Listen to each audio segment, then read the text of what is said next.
Praise the lord. హల్లెలూయా. ఒకసారి ఇంకొద్దిగా బిగ్గరగా చెప్తాను.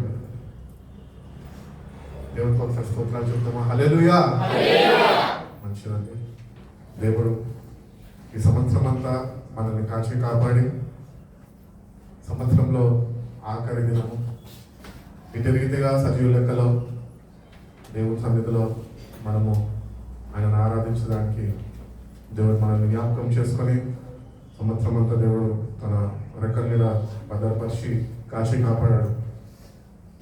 కనుక we have to be grateful and we have to be thankful for all the blessings and the protection God has given us all through the year.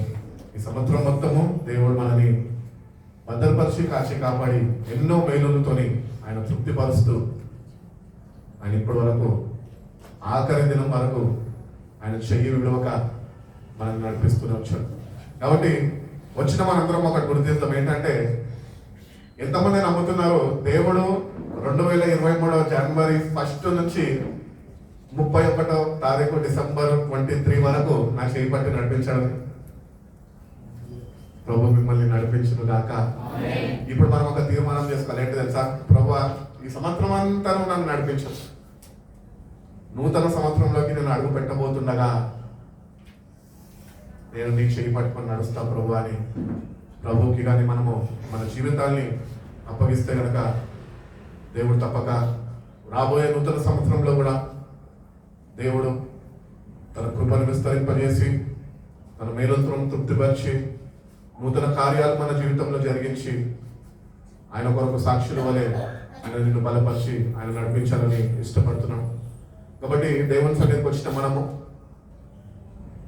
వాక్యం చదివిస్తున్నది ఆయనని ఆరాధించువారు ఆత్మతోనూ సత్యముతోనూ ఆరాధించాలి. క్రైస్తవులుగా జీవిస్తున్న మనము ఆరాధికులుగా మార్చబడాలట. దేవుణ్ణి ఆరాధించే వారిగా మన జీవితాలు మార్చుకోవాలి. 103వ కీర్తనలో అంటాడు, ఏమంటాడు? నా ప్రాణమా యెహోవాను సన్నుతించుము, ఆయన చేసిన ఉపకారంలో దేనిని మరవద్దు. ఒక్కసారి నీ గత జీవితం ఒకసారి ఆలోచించు. భయంకరమైన పరిస్థితుల ద్వారా నువ్వు వెళ్తున్నప్పటికీ కూడా మనుషులను నిన్ను విడిచిపెట్టేసి నిన్ను తృణీకరించి నిన్ను అసహించుకొని నిన్ను విడిచిపెట్టి నిన్ను గాయపరిచి దుఃఖపరిచారేమో కానీ ఒకసారి దేవుణ్ణి ఒకసారి తలపోసుకుంటే కనుక అన్ని పరిస్థితుల్లో ఆయన నీతోనే ఉన్నాడు. కాబట్టి అన్ని పరిస్థితుల్లో ఆయన మనతో ఉన్నాడు అని విశ్వసిస్తున్న మనము ఆయనను స్తుతించేవారిగా ఆరాధికులుగా మన జీవితాలు మార్చుకోవాలంట. ప్రతినిత్యము దేవుణ్ణి ఆరాధిస్తూ మనం ఉండాలి అని దేవుడు కోరుకుంటున్నాడు. పరలోక రాజ్యంలో ఉంటున్న బ్యూటీ ఏంటంటే పరిశుద్ధుడు పరిశుద్ధుడు పరిశుద్ధుడు అని నిత్యము గాన ప్రతిగానాలతో ఆయనని ఆరాధిస్తున్నాయంట దేవదూతలు. కాబట్టి ఆ పరలోక రాజ్యంకి మనము చేరాలి అంటే ఈ భూమి మీద ఉన్నప్పుడే ఆయనని ఆరాధించడము మనము నేర్చుకోవాలి. ఒక నిజమైన ఆరాధికుడు ఏమి చేస్తాడంటే వాడు మనిషితో మాట్లాడాడు కానీ వాడు దేవునితో మాట్లాడతాడంట.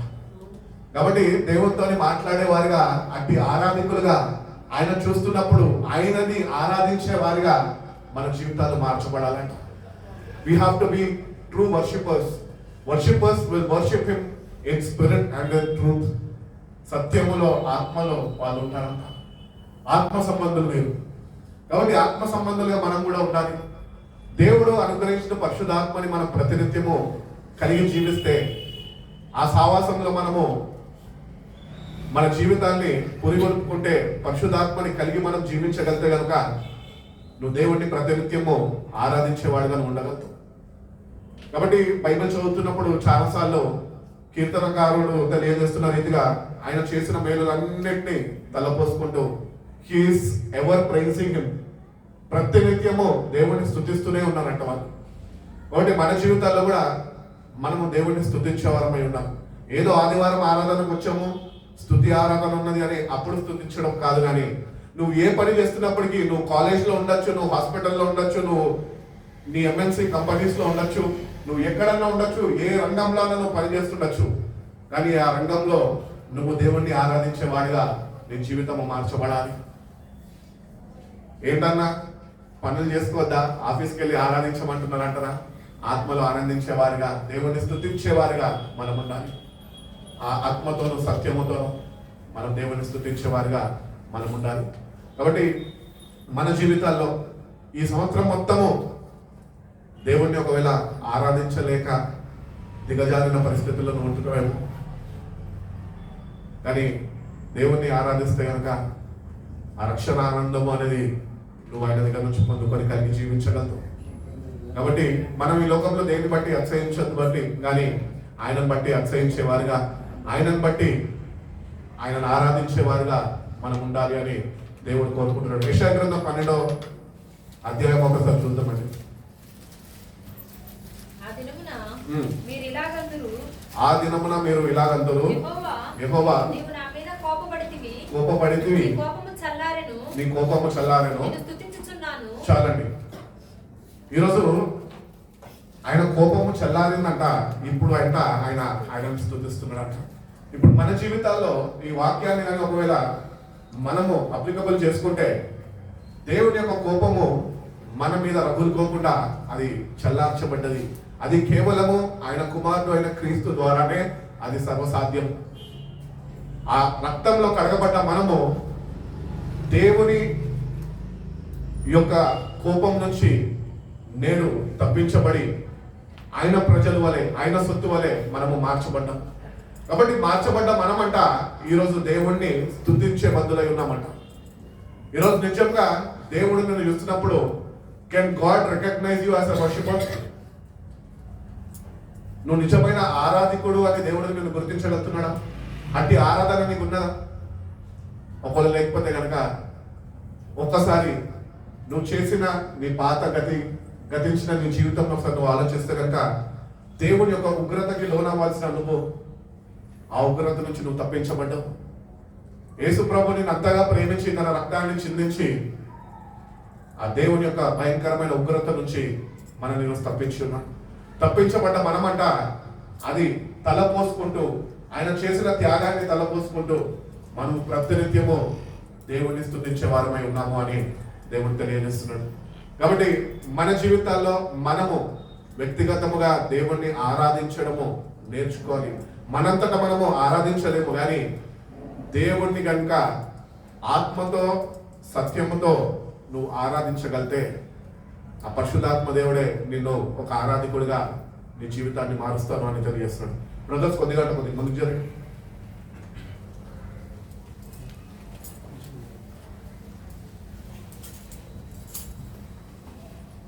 కాబట్టి దేవుని యొక్క ఉగ్రత నుంచి మనము ఈరోజు తప్పించబడ్డాం.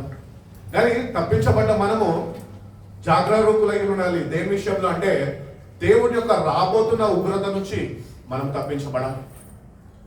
దేవుని యొక్క ఉగ్రత దినం ఒకటి రాబోతుంది.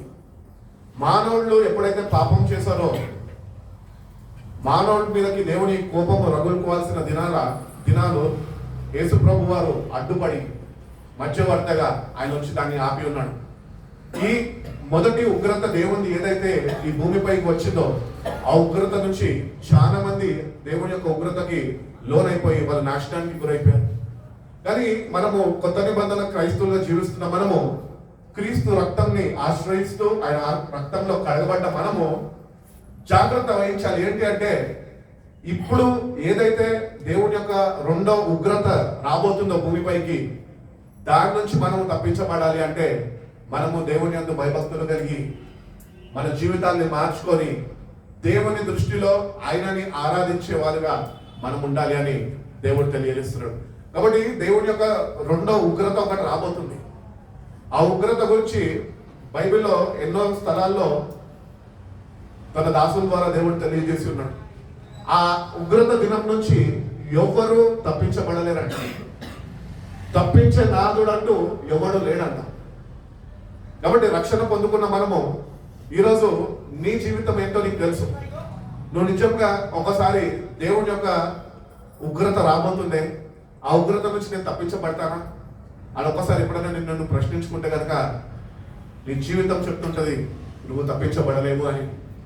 కానీ మనకుంటున్న నిరీక్షణ ఏంటి అంటే దేవుని రక్తంని ఆశ్రయించి మన జీవితాల్ని మార్చుకొని నిజమైన మారు మనసు కలిగి దేవుణ్ణి ఆరాధించే వారిగా మన జీవితాలు మార్చబడితే కనుక మనం దేవుని యొక్క భయంకరమైన ఉగ్రత నుంచి మనము తప్పించబడతాము అని దేవుని వాక్యం సెలవిస్తుంది. కాబట్టి దేవుని వాక్యాన్ని వింటున్న మనము కొద్దిగా శ్రద్ధ వహించి ప్రతిదినము దేవుని సన్నిధిలో ఆయన పాదాల దగ్గర వేచి ఉండి, ప్రభా, ఈ భూమి మీదకి రాబోతున్న భయంకరమైన నీ ఉగ్రత దినం నుంచి నన్ను, నా కుటుంబాన్ని, నా స్నేహితుల్ని, నా శ్రేయాభిలాషులను అందరినీ నువ్వు తప్పించు ప్రభా అని ప్రార్థన చేసేవాడిగా, దేవుని సన్నిధిలో దేవుణ్ణి ఆరాధించేవాడిగా నువ్వు ఉండాలి అని దేవుడు కోరుకుంటున్నాడు. భయంకరమైన పాపము చేసిన మానవుణ్ణి భయంకరమైన నరకం నుంచి తప్పించడానికి యేసు ప్రభు వారు వచ్చారు. కానీ ఈ రెండో దేవుని ఉగ్రత నుంచి తప్పించడానికి there is no second option. The option is left in your hands. అది నీ చేతుల్లో ఉన్నది. తప్పించబడతావా? నీ జీవితాన్ని మార్చుకొని మారు మనసు చెంది దేవుని దృష్టికి అంగీకారమైన బిడ్డగా జీవిస్తావా? నిజంగా ఆయన రక్తంలో కడగబడి ఒక పరిశుద్ధమైన పవిత్రమైన జీవితం నువ్వు జీవిస్తే కనుక దేవుడే నిన్ను ఆ ఉగ్రత నుంచి తప్పిస్తాడు. ఒకవేళ నా జీవితాన్ని నేను మార్చుకోనండి, నేను ఇటు రీతిగానే ఉంటానండి, నేను దేవుడిని ప్రేమిస్తాను, మీరు నాకు చెప్పక్కర్లేదండి అని అనుకుంటున్నారా? ఆ భయంకరమైన ఉగ్రత దినం నుంచి నీ పాస్టర్ నిన్ను రక్షించలేడు, నీ తల్లిదండ్రులు నిన్ను రక్షించలేరు, నీ సంఘము నిన్ను రక్షించలేదు, సంఘం చేసిన ప్రార్థనలు కూడా నిన్ను రక్షించవు. ఎందుకంటే వ్యక్తిగతంగా నువ్వు ఒక మార్పుని కోరుకోలేదు. ఆ మార్పు మనము కోరుకోవాలా దేవుని దగ్గర నుంచి. ప్రభువా, నన్ను మార్చు, ఆ ఉగ్రత ఒకటి రాబోతుంది, దాని నుంచి నన్ను తప్పించు అని దేవుని యందు వెళ్ళి, దేవుని దగ్గరికి వెళ్ళి మనము ప్రార్థన చేసుకొని దేవుని యొక్క పరిశుద్ధాత్మ సహాయము ద్వారానే మన జీవితాలు మార్చబడాలి. లేకపోతే నువ్వు నేను చేస్తున్న భక్తి మనని కాపాడదు. కానీ మనం నిజంగా మన మనసును మార్చుకొని దేవుని సన్నిధిలో ఆయన దృష్టికి యథార్థమైన జీవితం ఒకవేళ జీవిస్తే కనుక, దేవుని నిజంగా ఆరాధించే వాడిగా నువ్వు ఉండగలితే కనుక దేవుడు అంటున్నాడు, నేను నిన్ను రాబోయే ఉగ్రత నుంచి నేను నిన్ను కాపాడుతాను అని దేవుడు తెలియజేస్తాడు. రెండో వాక్యం గ్రంథమండి, అదే అదే అదే రెండో వచనంకి వెళ్ళండి.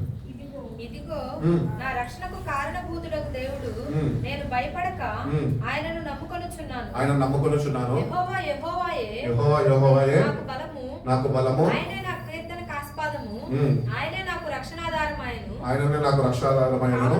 కావున మీరు ఆనందపడి రక్షణాధారములైన బావులలో నుండి నీళ్లు చేదుకొందురు. ఆ దినమున మీరు ఇలాగందురు, యెహోవాని స్తుతించుడి, ఆయన నామమును ప్రకటించుడి, జనములలో ఆయన క్రియలను ప్రచురము చేయుడి. చాలండి.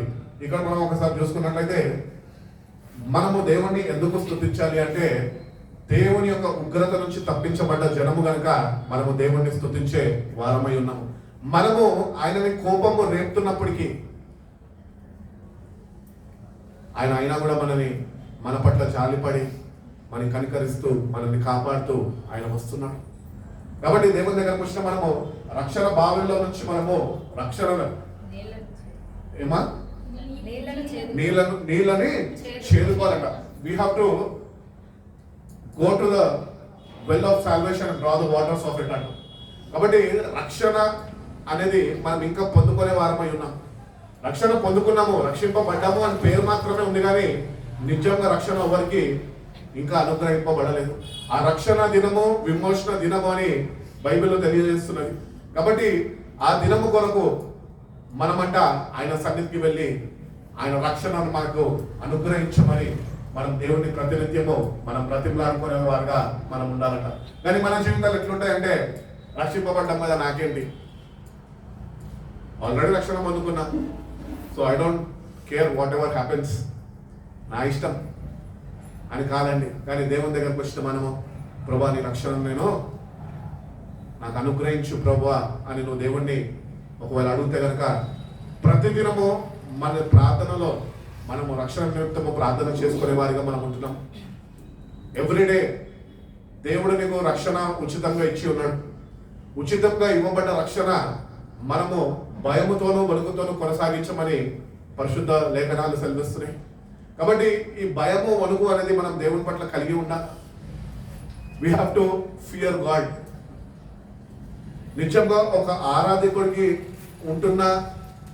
ఉండాల్సిన లక్షణాలు ఏంటి అంటే హ్యూమిలిటీ, తగ్గింపు స్వభావము.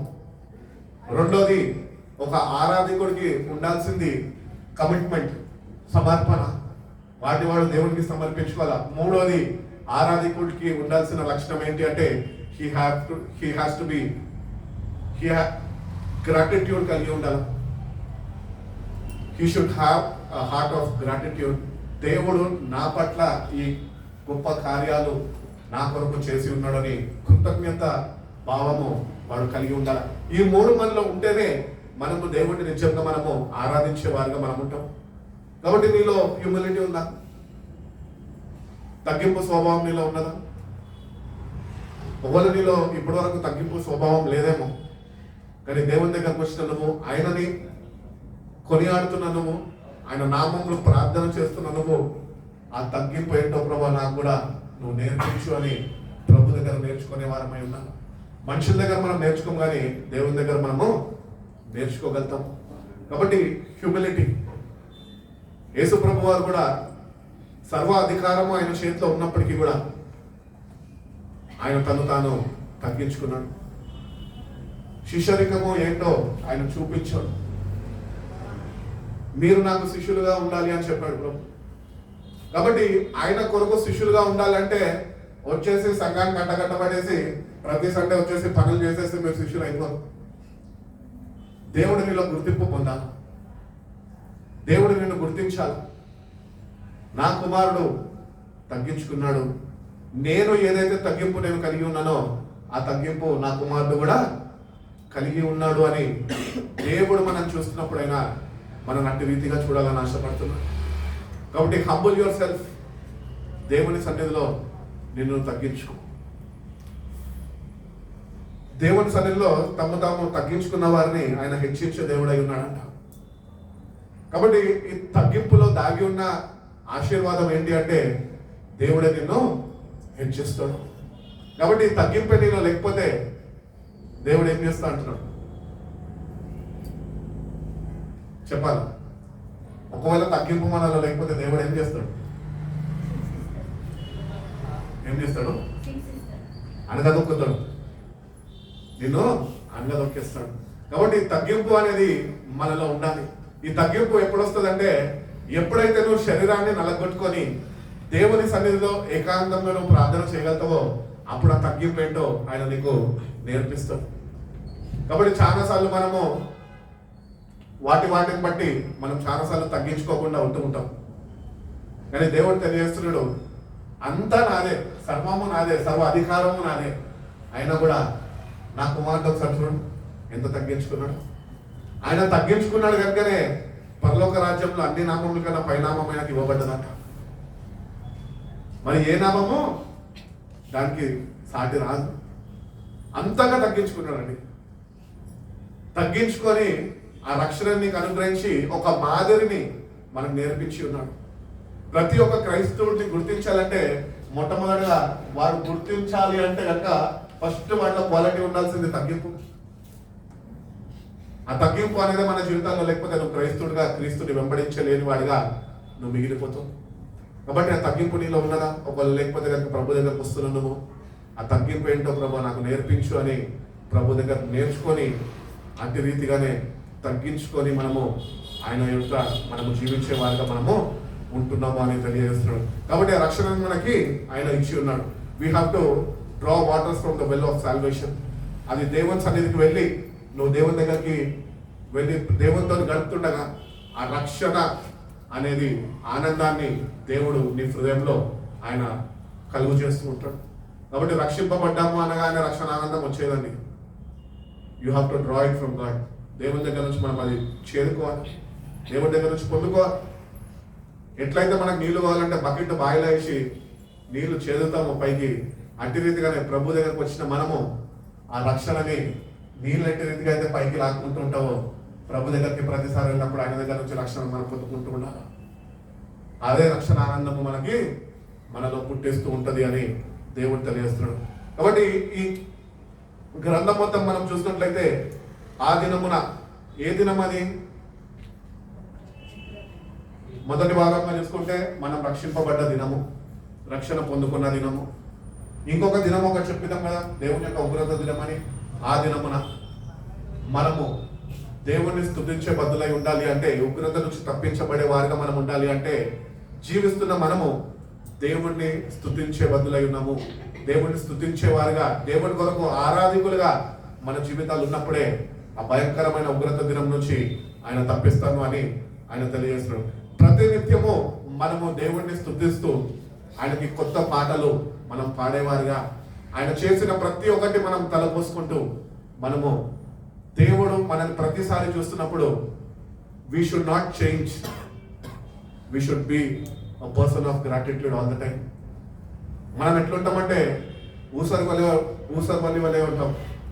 పరిస్థితుల ప్రభావం మీద రాగానే మనుషుల స్వరూపాలు మారిపోతూ ఉంటాయి, ముఖాలు వికారం అయిపోతూ ఉంటాయి. అటు రీతిగా ఉంటే కనుక నువ్వు ఆ దినం నుంచి నువ్వు తప్పించబడలేవు. ఎందుకంటే ఉండాల్సిన తగ్గింపు నీలో లేదు, ఉండాల్సిన ప్రేమ నీలో లేదు. కాబట్టి దేవుని యొక్క ఉగ్రతకి నువ్వు లోనైపోతావు. కాబట్టి దేవుని దగ్గరికి ప్రతిసారి వస్తున్న మనము ఆ తగ్గింపుని కలిగి జీవిస్తా ప్రభు అని ఒక తీర్మానము మనం చేసుకొని, ఆ తగ్గింపు కలిగి నీ ఆఖరి శ్వాస నీలో ఉన్నంత వరకు ఆ తగ్గింపు నీలో దేవుడు గుర్తించేవాడుగా ఉండాలి అని దేవుడు తెలియజేస్తున్నాడు. మనము ప్రతినిత్యము ఆయన చేసిన మహత్కార్యాలను విన్నాము. దేవుడు గుడ్డివారిని బాగు చేశాడు, మూగవారిని ఆయన స్వస్థపరిచాడు, అనేక గొప్ప కార్యాలను చేశాడు. ఇవన్నీ మనం చూసామా కల్లారా? ఎంతమంది చూసారు, ఎంతమంది చూడలేదు? విశ్వాసం ద్వారా మనం చూసాం. హల్లెలూయా. ఆయన ఎంతో విశ్వసించినాం కాబట్టి మనం చూసాం. ఎన్నో మీటింగ్లకు వెళ్తున్నప్పుడు ఎంతమంది గుడ్డివారు, ఎంతమంది మూగవారు, ఎంతమంది కాళ్ళు పడిపోయిన వారు, ఎంతమంది దైవిక స్వస్థతని వాళ్ళు పొందుకున్నారు. కాబట్టి ఈ మహత్కార్యాలన్నీ చూస్తున్న మనము, దేవా నువ్వు ఇంత గొప్పవాడివే, నేను నిన్ను స్తుతించకుండా ఎట్లా ఉంటాను ప్రభా అని ప్రతినిత్యము ఆయన స్తుతించే వారమై మనం ఉండాలి అని దేవుడు తెలియజేస్తున్నాడు. కాబట్టి a true worshipper will always not talk to the people but he talks to the lord. దేవునితోని మాట్లాడడానికి ఎక్కువ వాడు సమయాన్ని కేటాయించుకుంటాడు. కాబట్టి మన జీవితాల్లో కూడా నిజమైన ఆరాధన అనేది మన జీవితాల్లో ఉండాలి అంటే కనుక నువ్వు ఎక్కువగా దేవునితోని మాట్లాడినప్పుడే, దేవుడు చేసిన ప్రతి ఒక్కటి నువ్వు తలపోసుకొని ఆయన మహత్కార్యాలను అన్నింటినీ జ్ఞాపకం చేసుకొని, నా దేవుడు ఇంత గొప్పవాడు అని ఈ లోకానికి నువ్వు చాటి చెప్పినప్పుడే దేవుని కొరకు ఒక ఆరాధకుడిగా నీ జీవితము తీర్చిదిద్దబడుతుంది. కాబట్టి we have to be a true worshippers of God. దేవుడు నిన్ను పిలుచుకున్నాడు, అందుకని అంటున్నాడు కదా, ఆయన అది ఆరాధించువారు ఆత్మతోనూ సత్యముతోనూ. ఈ రెండు మనలో లేవు, కానీ ఆరాధన చేస్తుంది. ఎవరికి? ఫిలిప్ అన్నకి, ప్రశాంత్ అన్నకి. అక్కడ చూడు, అక్క చెప్తుంది కాదు దేవుడు కాదు. కాబట్టి ఈ రెండు మనలో లేకపోతే కనుక దేవుని సన్నిధికి వచ్చిన మనము, నూతన సంవత్సరంలో అడుగు పెడుతున్న మనము దేవునికి చెప్తాం, ప్రభా నిజమైన ఆరాధికుడిగా, నిజంగా నువ్వు చేసిన ప్రతి ఒక్కటి మేలులను, నీ మహత్కార్యాలను తలపోసుకుంటూ నేను కృతజ్ఞతుడై నీ సన్నిధిలో తగ్గించుకొని నేను జీవిస్తా ప్రభు అని నువ్వు ఆయనని స్తుతించగలిగితే కనుక దేవుడు నేను ఒక ఆరాధికుడిగా నేను ఆయన చేయగలుగుతాను. God wants some worshippers. సంఘంలో విశ్వాసులు చాలా మంది ఉన్నారు, కానీ ఆరాధకులు కొంతమంది ఉన్నారు. దేవుడు కొంతమందిని ఏర్పరచుకుంటారని ఇష్టపడుతున్నారు. ఆనాడు బాబులోన్ సామ్రాజ్యంలో యవనస్తులు ముగ్గురు ఉండే. ఎవరు? షడ్రకు, మెషకు, అబేద్నెగో. వాళ్ళు ఆ అగ్నిగుండంలోనికి పాడవేస్తాను అంటే వాళ్ళు ఒకటే అన్నారు. వాళ్ళు ఏమన్నారంటే, మా దేవుడు మమ్మల్ని కాపాడినా కాపాడకపోయినా, ఏమైనా ఏమి కాకపోయినా మేమైతే నీకు సాగిలపడం, కానీ మేము మా దేవుడిని ఆరాధిస్తూనే ఉంటాము అని వాళ్ళు ఒక తీర్మానం కలిగి వాళ్ళ జీవితాన్ని కూడా లెక్క చేయకుండా వాళ్ళ దేవుని కొరకు వాళ్ళు నిలబడ్డారు. అట్టే రీతిగానే మన జీవితాలు కూడా వస్తున్న భయంకరమైన శ్రమలు ఎదుర్కొని కృంగిపోవడం కాదు, కానీ లేకపోతే దేనికో మన జీవితాన్ని అప్పగించుకోవడం కాదు, కానీ దేవుని కొరకు నిలబడే వారిగా మనం ఉండాలి. దేవుణ్ణి నువ్వు ఆరాధించినప్పుడే, నువ్వు దేవుణ్ణి నిజమైన ఆరాధనను చేయగలిగినప్పుడే నువ్వు అట్లాంటి భయంకరమైన శోధనలని నువ్వు చేయించగలుగుతావు, వాటి కొరకు నిలబడగలుగుతావు. షడ్రకు మెషకు డానియేల్ గురించి మనం ఆలోచిస్తే కనుక they were the true worshippers in the Bible. ఆనాడు గొప్ప ఆరాధికులుగా వాళ్ళ జీవితాలు ఉన్నాయి. వాళ్ళు అట్టి ఆరాధన చేయగలిగారు ఆత్మతోనూ సత్యంతోనూ కనుకనే వాళ్ళు అగ్నిగుండంకి కూడా భయపడకుండా అగ్ని మమ్మల్ని ఏమీ చేయదు అని అంత విశ్వాసంతో వాళ్ళు దేవుణ్ణి స్తుతించని ప్రారంభించారు. ఒకటి మన జీవితాల్లో కూడా అటు రీతిగా నేను ఉండాలి ప్రభా, అటు రీతిగా నీ కొరకు ఏది ఎదుర్కోవాలన్నా ప్రభా కేవలం నేను నిన్ను ఆరాధిస్తూ ఎదుర్కొంటా. మన ముందు మొదటి శతాబ్దము క్రైస్తవులను చూసినట్లయితే ఎంతమంది హతసాక్షులు అయిపోయారు. They were the true worshippers of God. వాళ్ళు వాళ్ళ ప్రాణం గురించి వాళ్ళు లెక్క చేయలేదు. మీరు మమ్మల్ని చంపేసినా కూడా అయినా పర్వాలేదు, కానీ మేమైతే మా దేవుడిని విడిచిపెట్టము, ఆయన ప్రేమని మేము చాటి చెప్పకుండా ఉండలేము అని వాళ్ళ జీవితాన్ని కూడా వాళ్ళని దేవుడికి అప్పగించేశారు. హతసాక్షులుగా వాళ్ళు మార్చబడ్డారు. ఎందుకు అంటే వాళ్ళు ఒక అనుభవంగా వాళ్ళు వెళ్ళి ఉన్నారు. ఏంటి అంటే వాళ్ళు ఆత్మతోనూ సత్యంతోనే దేవుణ్ణి ఆరాధించడము వాళ్ళు నేర్చుకున్నారు. నా జీవితంలో కూడా దేవుణ్ణి ఆత్మతోనే సత్యంతోనే ఆరాధించడం మనం నేర్చుకోవాలి. మందిరానికి వస్తున్నావు, స్తుతి ఆరాధన జరుగుతున్నప్పుడు ఏ పాట పాడతాడు, ఎవరు ఎట్లా పాడుతున్నాడు, పక్కన వాళ్ళు ఏం చేస్తున్నారు నీకు అనవసరం. ఆరాధన జరుగుతున్నప్పుడు ప్రభు మన మధ్యలో ఆయన సంచరిస్తున్నాడు. ఆయన నిన్ను దర్శించడానికి, నిన్ను బాగు చేయడానికి, నీ జీవితాన్ని మార్చడానికి ఆయన మన మధ్యలో సంచరిస్తున్నాడు. అట్లెట్లా చెప్పగలుగుతారన్నా అంటే నేను ఆయన చూడగలుగుతున్నా కాబట్టి ఆయన చెప్పగలుగుతున్నాను. ప్రభునే అన్నాడు కదా, ఎక్కడైతే ఇద్దరు ముగ్గురు నా నామంలో ఉంటారో వాళ్ళ మధ్యలో నేను ఉంటానన్నాడు. కాబట్టి ఈ ఆరాధన టైంలో మనం ఒకటి గ్రహింపు కలిగి ఉండాలి. ఏంటి అంటే నీ కొరకు నా కొరకు ప్రాణం పెట్టిన యేసయ్య ఆయన గాయపడిన శరీరముతో ఆయన మన మధ్యన సంచరిస్తున్నాడు. అంత త్యాగము మన కొరకు ఆయన చేసి నేటికి కూడా నేను ఎట్లా ప్రేమిస్తున్నాడు అంటే నీతోనే ఉండాలని ప్రేమిస్తున్నాడు. ఎక్కడైతే పరిశుద్ధులందరూ కూడుకుంటారో ఆయన నామంలో వాళ్ళ మధ్యలో ఆయన ఉండి వాళ్ళందరినీ బలపరచాలని ఆయన ఆశపడుతున్నాడు. మనము ఆరాధిస్తున్నప్పుడు మనం మర్చిపోవాలండి. మనం భయమర్చిపోయి దేవునిలో నిమగ్నమైపోవాలా, దేవునిలో మునిగిపోవాలా, ఇంకొక ఈ లోకంలో ఉన్నామని అసలు మర్చిపోవాలా మనం. అప్పుడే నువ్వు దేవుడిని ఆరాధించు. ఆ స్పిరిచువల్ రెలంలోకి వెళ్ళిపోవాలి. నువ్వు ఆ స్పిరిచువల్ రెలంలోకి నువ్వు వెళ్ళిపోయినప్పుడే నువ్వు ఆయన స్పర్శని ఫీల్ చేయగలుగుతావు, ఆయన ఉన్నాడు అని ఆయన చూడగలుగుతావు. ఇంతకాలము ఎస్ఆర్ నగర్ గాస్పుల్ చర్చ్లో ఉన్నాను, వర్షిప్ లీడ్ చేసేది ప్రశాంత్ అన్న, జాషువా అన్న, లేకపోతే ఫిలిప్ అన్ననే కదా అని ఈ ఆలోచనతో కానీ నువ్వు ఉన్నావనుకో, you can't be a true worshipper of God. ఆరాధన చేస్తున్నప్పుడు నిన్ను మర్చిపో, నీ పరిస్థితులు మర్చిపో, మొత్తం విడిచిపెట్టు. కేవలం దేవుణ్ణి ఆరాధించడానికి వచ్చినందుకు కేవలం దేవుని పైపే నీ మనసు నిలుపు. నువ్వు ఎప్పుడైతే అటు రీతిగా నువ్వు ఆరాధన చేయగలుగుతావో దేవుని యొక్క శక్తిని నువ్వు పొందుకోగలుగుతావు. దేవుణ్ణి నిత్యంగా ఎట్టి రీతిగా ఆరాధించాలో దేవుణ్ణి నేర్పించగలుగుతావు.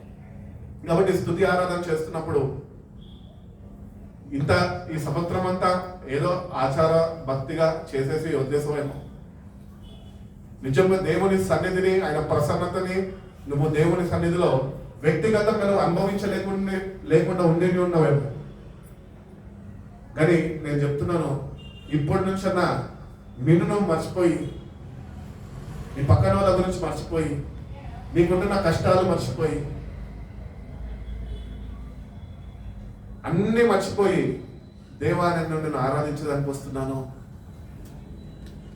నిన్ను ఆరాధిస్తుండగా నువ్వు నన్ను సిద్ధపరచు ప్రభా, నీ ఆత్మతో నన్ను నింపు ప్రభా అని నువ్వు ప్రభుని అడిగితే కనుక నువ్వు దేవుని యొక్క సన్నిధిని నువ్వు నీ వ్యక్తిగత జీవితంలో నువ్వు అనుభవించగలుగుతావు. దేవుడు నిన్ను తాకడానికి ఇష్టపడుతున్నాడు. నన్ను తాకిన దేవుడు నిన్ను తాకుతాడు, కానీ నువ్వు ఇష్టపడాలి. నన్ను తాకు అని అడగాల, సత్యముతో పలకాల. దేవా నీ ఆత్మతో సత్యముతో నేను నీ ప్రార్థిస్తుండగా నన్ను దర్శించు ప్రభా, నన్ను తాకు ప్రభా అన్ను దేవుడిని అడిగినప్పుడు దేవుడు నిన్ను తాకడానికి ఇష్టపడుతున్నాడు. ఆయన ఎందుకు మన మధ్యలో సంచరిస్తున్నాడు తెలుసా? మన ప్రతి ఒక్క జీవితాన్ని బాగు చేయడానికి, ఆయన బిడ్డగా ఆయన నిన్ను మార్చుకునేదానికి. క్రైస్తవుడుగానే ఉండదు కానీ క్రీస్తు స్వరూపము ధరించుకోవాలి అని భక్తులు తెలియజేస్తున్నాడు. ఆయన స్వరూపంలోనికి మనకు మార్చుతాడంట. నువ్వు ఆయన స్వరూపంలోనికి నిజంగా నువ్వు మార్చబడాలి అంటే నువ్వు నిజమైన ఆరాధికుడిగా నువ్వు తీర్చిదిద్దబడాలి. నువ్వు నిజంగా దేవుణ్ణి ఆరాధించేవాడిగా ఆత్మతోనూ సత్యంతోనూ ఆరాధించడం నేర్చుకోవాలి. అందుకని ఒంటరిగా ఉంటున్నప్పుడు ఎక్కువగా దేవుణ్ణి ఆరాధించండి. ఒంటరిగా ఉంటున్నప్పుడు ఏం చేస్తాం మనం? యవనస్తులుగా ఫోన్ తీస్తాం, సోషల్ ప్లాట్ఫామ్స్కి వెళ్తాం, లేకపోతే వాట్సాప్ మీద ఉంటాం, లేకపోతే ఫోన్ ఫ్రెండ్స్కి ఫోన్ చేస్తూ వాళ్ళతో మాట్లాడుతుంటాం. ఇటు రీతిగా మన జీవితాలు ఉంటే కనుక మనం ఎప్పుడు దేవునిలో ఎదగలేమండి. నిజంగా దేవుణ్ణి మనము ఆరాధించడం నేర్చుకోలేము. కాబట్టి ఒంటరిగా ఉంటున్నప్పుడు, ఇంట్లో ఒక్కరే ఉంటున్నప్పుడు, నీ రూమ్లో ఒక్కరే అవకాశం ఉన్నప్పుడు, నువ్వు ఉంటున్నప్పుడు చేతులు చాపు ఆయన వైపు, కళ్ళు మూసుకో, అన్నీ మర్చిపో. దేవా, నా సర్వము నా సమస్తము నీవే ప్రభా అని చెప్పి ఆయనకి పాటలు పాడు. ఆయన సన్నిధిలో పాటలు పాడు. ఆయన శక్తితో నింపమన్నాడు. నువ్వు ఎప్పుడైతే ఆయనని వేడుకుంటావో, ఆయనను స్తుతించడం ప్రారంభిస్తావో, ఆయన వెంటనే ఆయన సన్నిధిని నీ దగ్గరికి పంపిస్తాడు. ఆయన శక్తితో నిన్ను నింపుతాడు. ఆయన నెట్టి రీతిగా ఆయనలో ఆనందించాలో నీకు నేర్పిస్తాడు. ప్రభునందు ఆనందించుడు, నేను మళ్ళా చెప్పొచ్చున్నాను, ప్రభునందు ఆనందించుడు ఎట్లా సాధ్యమైంది? మన వల్ల అవుతుందా? అవ్వదు. ఎందుకంటే ఎన్నో యాక్టివిటీస్ మన బ్రెయిన్లో ఉన్నాయి.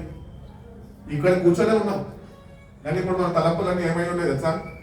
ఇంటికి వెళ్తే ఎప్పుడు తిందామా, ఎప్పుడు పండుకుందామా, నెక్స్ట్ 10 గంటలకి సర్వీస్ కదా వెళ్దామా, లేకపోతే రేపు మార్నింగే వద్దామా, ఈ ఆలోచనలు.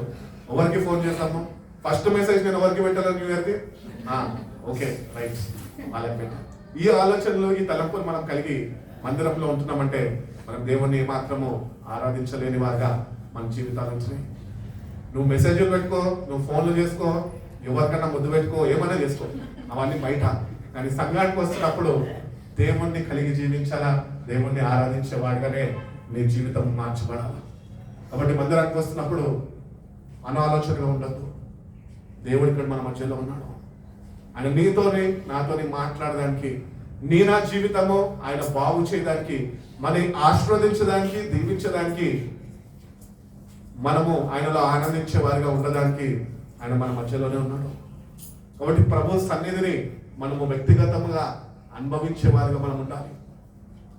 We have to experience God's presence in our lives. ప్రతిదినము, ఉట్టి సండే కాదు, ప్రతిదినం. ఒకవేళ నువ్వు దేవుని సన్నిధిని ప్రతిదినము నీ జీవితంలో నువ్వు అనుభవించాలి అంటే కనుక నువ్వు ప్రతిదినము నీ సమయాన్ని కేటాయించి ఆయనని ఆరాధించే వారిగా ఉండాలి. 2 గంటలు దేవునికి ఎవరైనా సమయం ఇస్తారా? మిమ్మల్ని అడుగుతున్నాను, నన్ను తెలుస్తున్నాను ఎందుకు? 2 గంటలు దేవునికి ఎవరైనా ఇస్తున్నారా? 2 గంటలు ఇవ్వలేని మీరు దేవుని ఎట్లా ఆరాధిస్తారు? కాబట్టి ఈ 2 గంటలు దేవునికి ఇవ్వడం అంటే మోకరించి కన్నీళ్ళు వచ్చి ప్రార్థన చేయడం కాదు. కానీ నువ్వు ఏ పని చేసుకుంటున్నా కూడా ఆయనలో హర్షించడము, ఆయనలో ఆనందించడం నేర్చుకోవాలి. ప్రభువుని బట్టి నువ్వు నిజంగా దేవుని దగ్గర నుంచి నేను నిన్ను నిజంగా ఆరాధిస్తాను ప్రభువా అని నువ్వు కానీ దేవుణ్ణి ఆరాధించడం ప్రారంభిస్తే కనుక నీ సమయాన్ని దేవుడే పొడిగిస్తాడు. ఆయనలో ఎట్టి రీతిగా ఆరాధిస్తూ ఆయనలో ఆనందించాలో ఆయన నీకు నేర్పిస్తాడు. ఎందుకంటే వర్షిప్ అనేది ఏదో it is not matter of 1 song or 2 songs or 3 songs. Worship is not a matter of which song. Worship is a matter of about whom it is. ఎవరి గురించి అని దేవుడు కోరుకుంటాడు. ఆయనను బట్టి మనం ఆరాధించాలి. కాబట్టి దేవుని దగ్గరకు వస్తున్న మనము ఆరాధన అనగానే టైం చూడద్దు. There is no limitation for worship. You can worship him anywhere, any time, any place. కాబట్టి we have to have a heart of worship. మనము నిజంగా అట్టి హృదయం మనం కలిగి ఉంటే నేను దేవుణ్ణి ఆరాధించాలని నువ్వు దేవుణ్ణి ఆరాధించగలుగుతావు. కొన్ని గంటలు గడిపేస్తావు దేవునితో. ఒకవేళ నువ్వు నిజంగా ఆయనను ఆరాధించే వ్యక్తి అయితే కనుక, మన పితరులని ఎంతమంది మనం చూసుకున్నట్లయితే they spend hours not only praying, not only reading the word of God, but they spend the time worshipping him. వాళ్ళ సమయం అంతా దేవుణ్ణి ఆరాధిస్తూ గడిపేశారట. దావీదు ఆరాధికుడు, చిన్న పిల్లడు, ఇంట్లో దేనికి పనికిరాని వాడు, ఆఖరి వాడు తోసేసారు, వేస్ట్ ఫెలో వీడు, ఎవరికి పనికిరాడని చెప్పి. కానీ ఏమి కృంగిపోలే, దేవుని బట్టి చేసుకుంటున్న పనుల్లోనే, అరణ్యంలో ఉంటున్నప్పుడే, ఆ గొర్రెల్ని కాచుకుంటున్నప్పుడే దేవుణ్ణి ఆరాధించడం ప్రారంభించాం. ఒకవేళ దావీదే గొర్రెల్ని కాచుకుంటూ దేవుణ్ణి ఆరాధించాడంటే, సాఫ్ట్వేర్ ఇంజనీర్ అయినా నువ్వు, ఎంఎన్సి ఏసీ కంపెనీలో కూర్చుంటాను నువ్వు, ఇంకెంతగా ఆరాధించాలి దేవుణ్ణి? ఎప్పుడన్నా ఆలోచించావా? పాపం దావీదు గొర్రెల్ని తీసుకోకపోతే పొద్దున్న పోతే 4-5 దినాలు లేకపోతే వారం రోజుల తర్వాత మన ఇంటికి వచ్చినాడు, మూట కట్టుకొని జొన్న రొట్టెలు పెట్టుకొని వెళ్ళిపోయేటాడు. అక్కడ ఏమొస్తాయో, ఏ భయంకరమైన మృగాలు వాడిని తినేస్తాయో వాడికి తెలియదు. మళ్ళీ ఇంటికి వచ్చి అమ్మ నాన్నని అన్న తమ్ములను కలుసుకుంటాను కూడా వాడికి తెలియదు.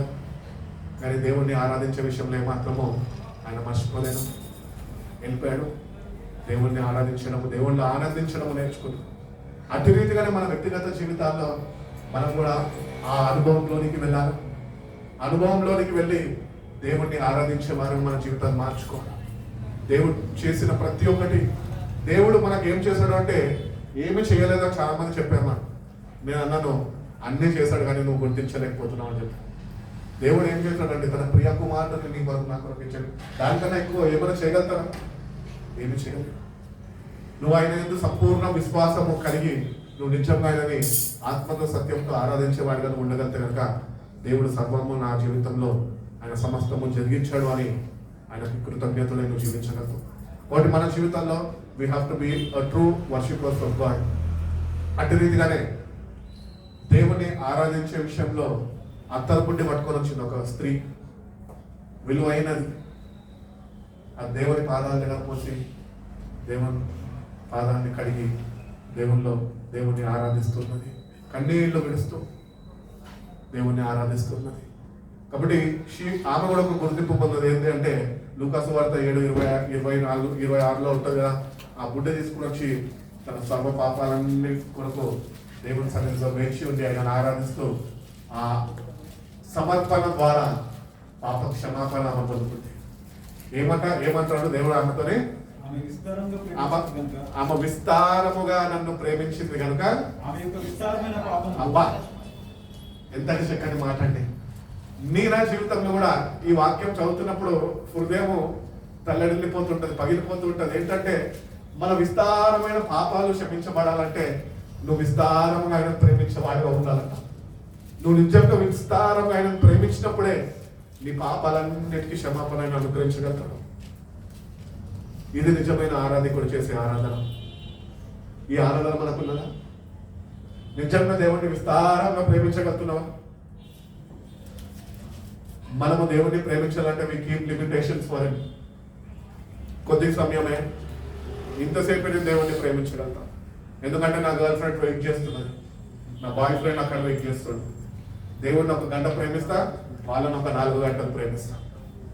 ఇటు రీతిగా మన జీవితాలు ఉంటుంటే, లేదండి విస్తారముగా ఆయన ప్రేమించేవారుగా మనం ఉండాలంట. నువ్వు విస్తారంగా ఆయన ప్రేమించేవాడిగా నీ జీవితము మార్చుకోవాలి. దేవుడిని ప్రేమించే విషయంలో చాలా శ్రద్ధ వహించి, చాలా సమయాన్ని కేటాయించి, అందరిని విడిచిపెట్టి నువ్వు ఆయనను అద్దుకున్నప్పుడే ఆయన నువ్వు విస్తారంగా ప్రేమించగలుగుతావు.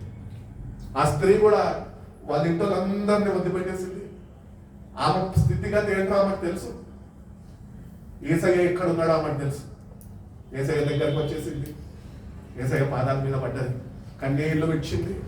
ఆమె దగ్గర ఉంటున్న విలువైనదంతటినీ తీసుకొని వచ్చి ఆయనకి అర్పణగా అర్పించేసింది. అట్టి రీతిగానే ఆ బుడ్డిలో ఉన్న బుడ్డిలో ఉన్న ఒక్కటే కాక ఆమె హృదయాన్ని కుమ్మరించింది. విస్తారమైన ప్రేమని దేవుని పట్ల కనపరిచింది. దేవా, భయంకరమైన పాపురాలు నేను, పాపం చేసిన వ్యక్తిని నేను, కానీ నువ్వు నన్ను క్షమించే దేవుడు. నేను నీ దగ్గరికి క్షమాపణ కొరకు వచ్చాను, నేను నిన్ను ప్రేమిస్తున్న ప్రభా నీ ప్రేమను వ్యక్తపరిచింది. ఆమె విస్తారమైన ప్రేమ అంట, ఆయన విస్తారమైన పాపాలన్నింటినీ క్షమించబడ్డాయి అని దేవుని వాక్యం సెలవిస్తుంది. కాబట్టి మన పాపాలు కూడా ఈరోజు క్షమించబడాలంటే దేవుణ్ణి విస్తారంగా ప్రేమించే వారిగా మన జీవితాలు మనము మార్చుకోవాలి. నువ్వు దేవుణ్ణి నిజంగా ప్రేమిస్తున్నా అని చెప్తున్నావు. ఇక్కడ ఎంతమంది దేవుణ్ణి ప్రేమిస్తున్నారంటే బహుశా అందరి చేతులు చెప్తారేమో. అబద్ధికులు మనం తెలుసు కదా మన గురించి. మనకి ఉత్తి మాటలు పై మాటలు చెప్తాం, కానీ క్రియారూపంలో అయితే ఏమాత్రమో అవి మనము అప్లై చేయము.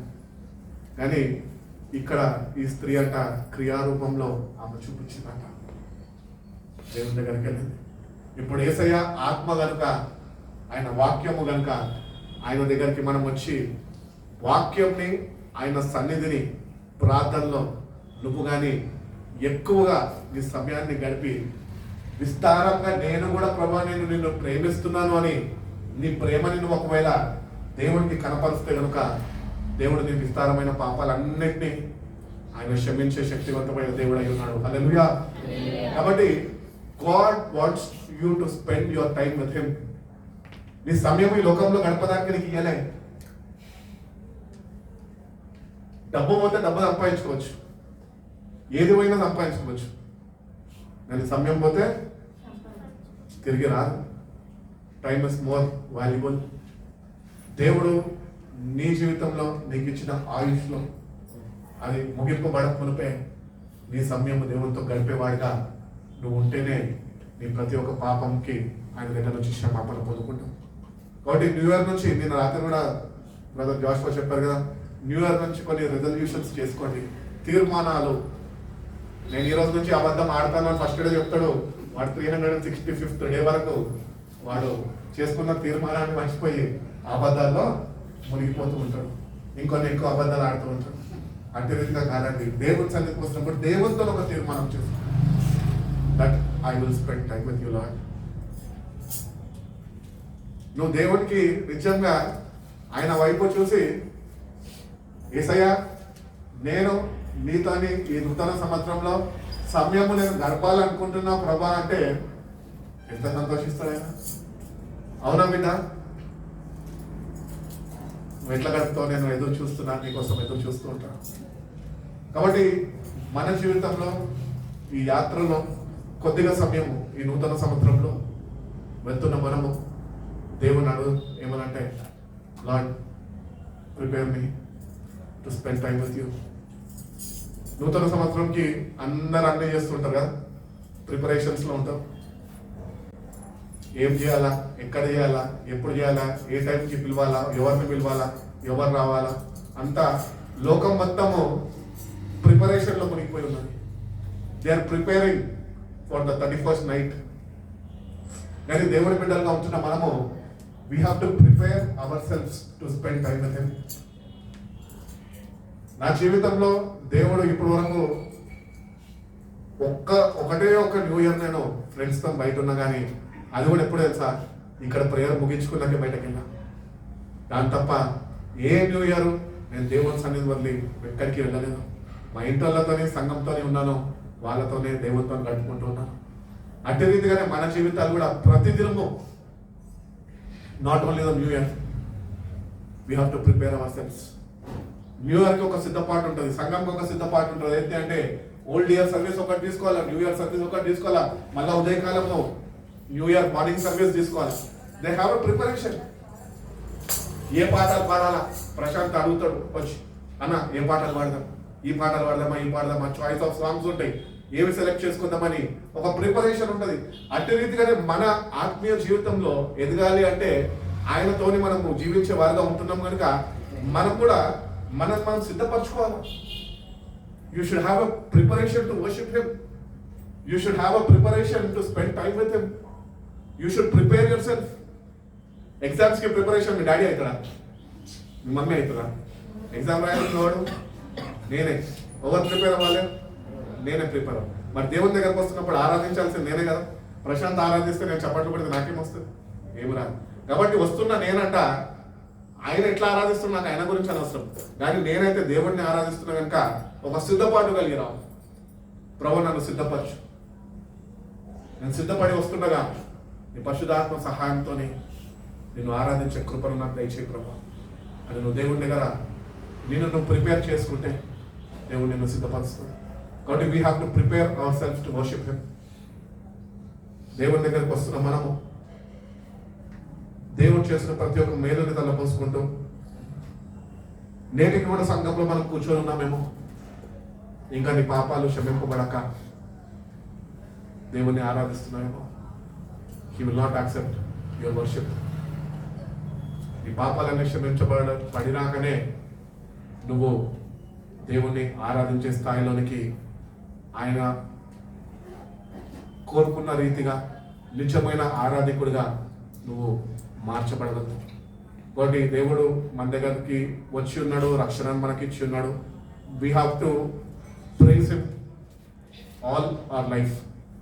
మనం సత్యాంత వరకు మనం దేవుణ్ణి ఆరాధించే వారుగానే మన జీవితాలు మనము మార్చుకోవాలి. అంటే ఈ పాపాలు ఫస్ట్ క్షమింపబడాలి అని దేవుడు తెలియజేస్తాడు. అటు రీతిగా మనం చూసుకున్నట్లయితే అబ్రహాం ఎవరు? విశ్వాసులకు తండ్రి, విశ్వాసులకే తండ్రి అంట ఆయన. ఆయన కూడా ఒక గొప్ప ఆరాధకుడు. ఈ పొందుకోక వృద్ధాపంలో కొడుకుని వండుకుంటే దేవుడు వచ్చి అరే నీ కుమారుడు నాకు కావాలరా అన్న, అంటే నీకన్నా ఎక్కువ నా ప్రభు ఇచ్చేస్తామని తీసుకొని వెళ్ళిపోయాను. మోరియా పర్వతం మీదకి వెళ్ళిపోయాను దేవుడిని ఆరాధించడానికి.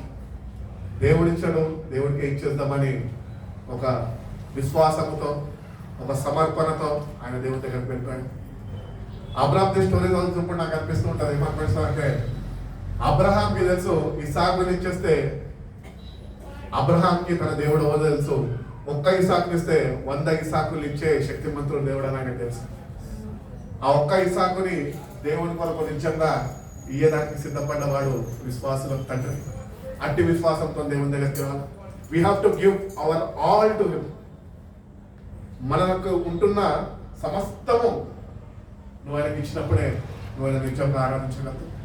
ఈరోజు మన కోసం మనం ఏమైనా దాచుకున్నాం అనుకో, ప్రభుకి ఇవ్వకుండా మనం నిజమైనకి ఆరాధన చేయలేము. అందుకనే నిజమైన ఆరాధన ఏంటి? Give your all to him. Bible చెప్తున్నాం కదా, ఆయన వల్లనే సమస్తము కలిగదు, ఆయన లేకుండా ఏమీ కలగలేదు. కాబట్టి ఈరోజు నీకు ఏది ఉన్నా కూడా అది ఆయన వల్లనే. నువ్వు ఈరోజు మనం గుర్తించాలి ఏంటి తెలుసా, అది నువ్వు ఆయనకి ఇవ్వకుండా వెనుకంచ వేస్తున్నావేమో. దేవుడు ఇవ్వాల్సింది దేవునికి ఇవ్వక నువ్వు వచ్చి ఆయనను ఆరాధిస్తున్నావేమో. అందుకనే యూట్యూబ్లో పాట ఉంది కదా, నీకు ఇష్టమైనది కావాలి దేవునికి, బలి అర్పణ కోరలేదు దేవుడు. మనకి ఇష్టమైనది మనకి ఇవ్వాలంటే ఎంత కష్టం ఉంటుంది కదా, చాలా కష్టం. నేను ఎక్కువగా ఏదో ఒక వాచ్, నా వాచ్ని నేను చాలా ఎక్కువగా ప్రేమిస్తున్నాను అనుకో. ఇప్పుడు మా ఫ్రెండ్ లేకపోతే మా కజిన్ ఎవరన్నా వచ్చి, మా తమ్ముడు వచ్చి అన్నయ్య వాచ్ చాలా బాగుంది అన్నయ్య నాకు ఇచ్చేసే అన్నయ్య అంటే నాకు ఎట్లుంటుంది? వీడేంటి పోయిపోయి నా వాచ్ మీద కండేషన్ అని చెప్పి తీసుకుంటుంటా.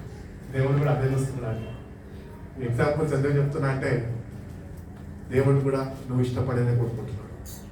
నువ్వు ఇష్టమైనది ఆయనకి ఇచ్చేసి చూడు. నీ జీవితంలో ఎన్ని ఆశీర్వాదాలు ఆయన దగ్గర నుంచి పట్టుకుంటావు. ఒకవేళ నీకు ఇష్టమైనది కావాలి దేవుడికి అని పాట పాడు కాదు, కానీ నువ్వు నిజంగా ఇచ్చి చూస్తే కనుక మేలులతో తృప్తిపరిచే దేవుడు నా దేవుడు. కాబట్టి దేవుడికి ఏది ఇష్టము అది నువ్వు ఆయనకి ఇచ్చేసే. దేవుడు నీ దగ్గర నుంచి ఏమి కోరుకుంటున్నాడు అది నువ్వు ఆయనకి ఇచ్చే స్థాయిలోనికి నిన్ను సమర్పించుకుంటేనే నీ జీవితము ఆశీర్వాదకరంగా దీవెనకరంగా ఉంటుంది అని తెలియజేస్తున్నాడు. అదేవిధంగా మనం చూసినట్టయితే పౌలు శీలాలు వాళ్ళు చెరసాల్లో వేయబడినప్పుడు దేవుని యొక్క ఆత్మతో నింపబడి ఆ భయంకరమైన పరిస్థితుల్లో కూడా గాయపరచబడి సంకీళ్ళు వేయబడి వాళ్ళు దేవుని సన్నిధిలో దేవుణ్ణి ఆరాధిస్తూనే ఉన్నారు.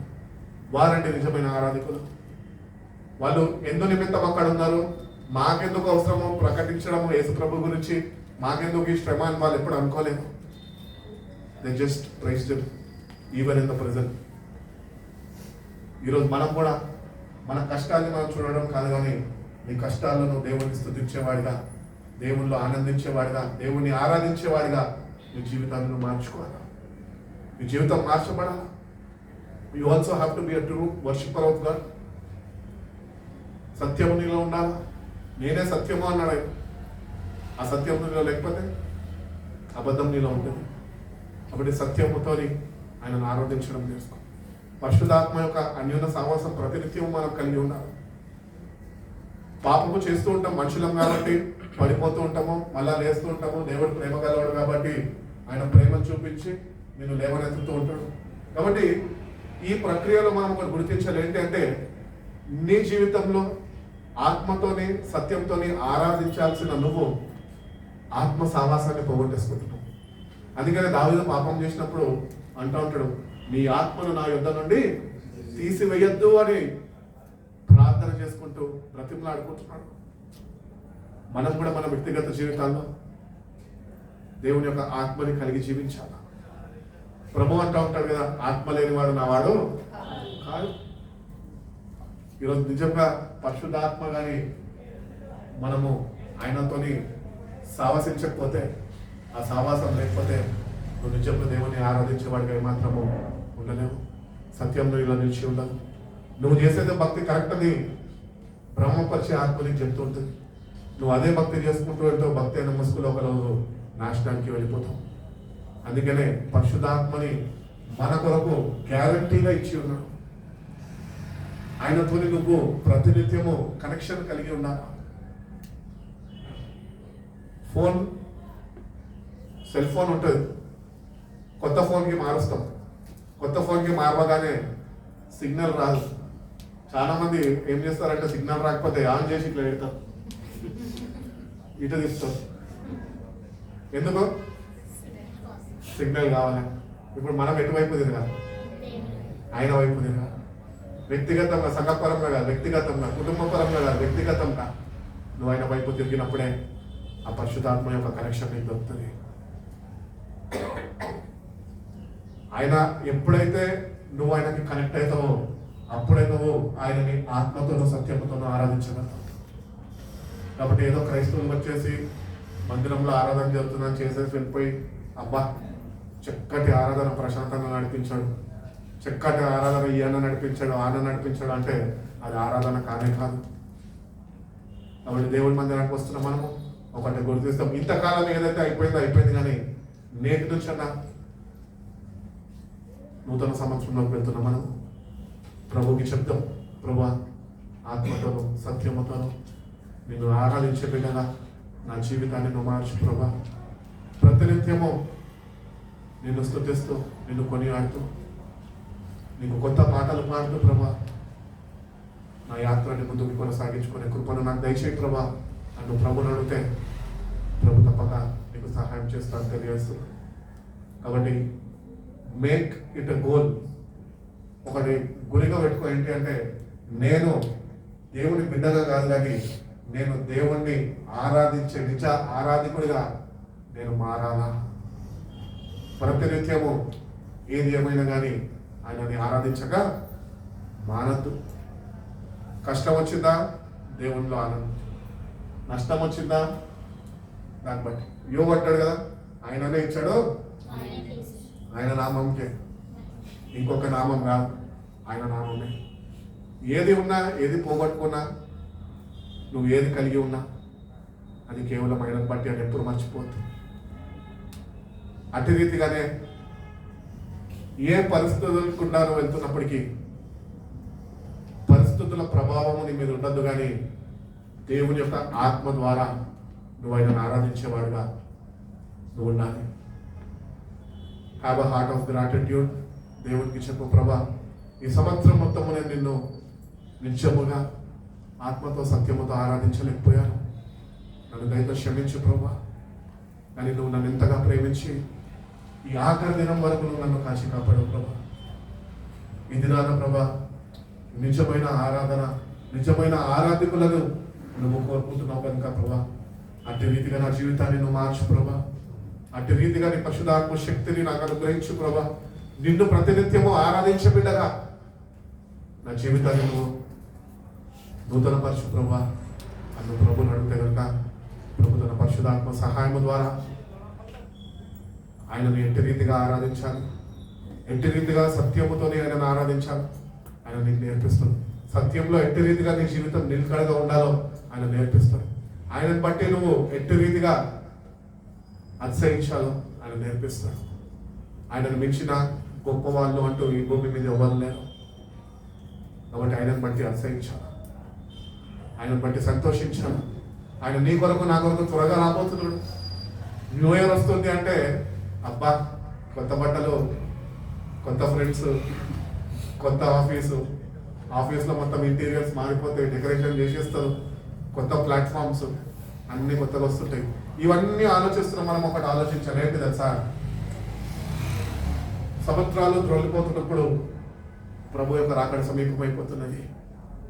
ఆ రాకడ కొరకు నిజంగా నువ్వు ఆయనని ఆరాధించే ఆరాధకుడుగా నీ జీవితం మారితే కనుక ఆయన రాకలో, ఆ రెండో రాకడలో ఆయన నేను జ్ఞాపకం చేసుకుంటాడు. కాబట్టి కొత్త ఇయర్ వచ్చేసిందని ఈ ఇయర్ ఇట్లా గడిపేద్దామని ఫ్యూచర్ ప్లాన్స్ అక్కర్లే నీకు. నీ ఫ్యూచర్ ప్లాన్ ఏంటి అంటే పరలోక రాజ్యం సమీపిస్తున్నది. ఆనాడే చెప్పాడు బాప్తిజం ఇచ్చి యోహాను, ఏం సమీపిస్తుందని? పరలోక రాజ్యము సమీపిస్తుంది. మీరు ఏం చేయాలంట? మారు మనసు పొందాలి.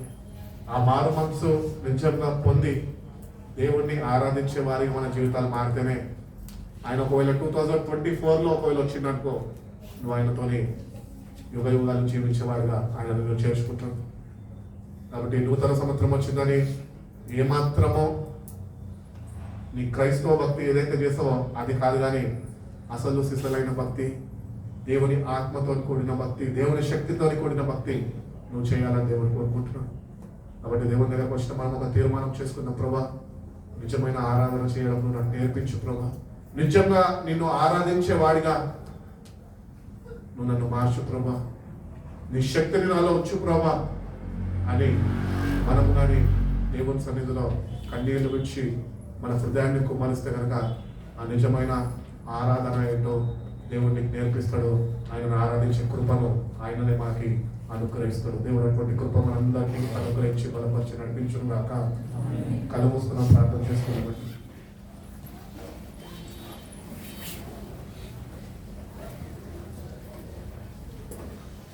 ప్రతి ఒక్కరు మందిరానికి వచ్చి ఉన్నాము. ప్రారంభం